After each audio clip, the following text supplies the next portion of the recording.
भारत पर सबसे गहरी चोट तलवार से नहीं हुई थी। वह चोट कागज से लगी थी, कक्षा से लगी थी, सिलेबस से लगी थी।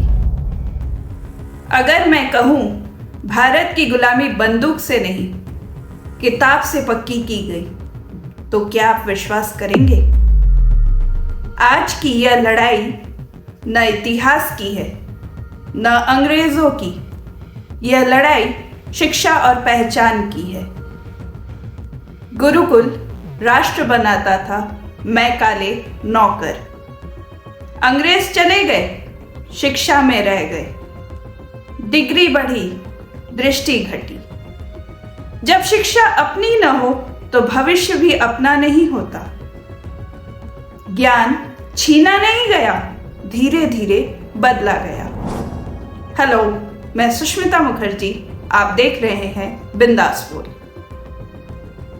गुरुकुल केवल स्कूल नहीं था, वह जीवन की प्रयोगशाला थी, जहां शिक्षा का अर्थ था ज्ञान के साथ चरित्र, विद्या के साथ संस्कार, अध्ययन के साथ सेवा और जीवन के साथ आत्मनिर्भरता। गुरुकुल इंसान बनाता था, मशीन नहीं। वहां प्रश्न पूछना अपराध नहीं था, वह तो शिक्षा की आत्मा थी। फिर आया 1835 और साथ आया एक मिनट, मैकाले का मिनट। मैकाले किताब लेकर नहीं आया था, वह एजेंडा लेकर आया था। उसने साफ कहा, हमें ऐसे लोग चाहिए जो खून से भारतीय हो लेकिन सोच से अंग्रेज हो। यह शिक्षा नहीं थी, ये रणनीति थी। मैकाले शिक्षक नहीं, शासक था। गुरुकुल सिखाता था कैसे सोचना है, मैकाले सिखाता है क्या सोचना है। गुरुकुल प्रश्न पैदा करता था, मैकाले सिर्फ उत्तर रटवाता है।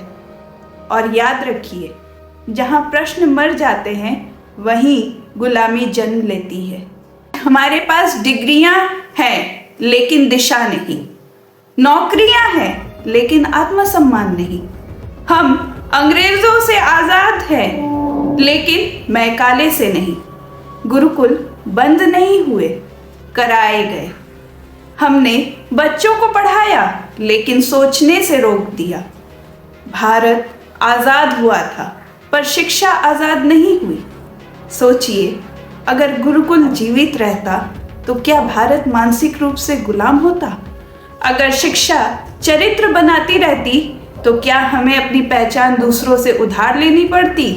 यह लड़ाई शिक्षा की नहीं है, यह लड़ाई हम कौन हैं इसकी है।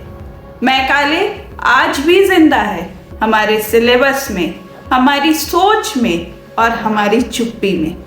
अब सवाल यह नहीं है कि इतिहास में क्या हुआ, सवाल यह है कि हम आगे क्या चुनते हैं। इसी एपिसोड में बस इतना ही।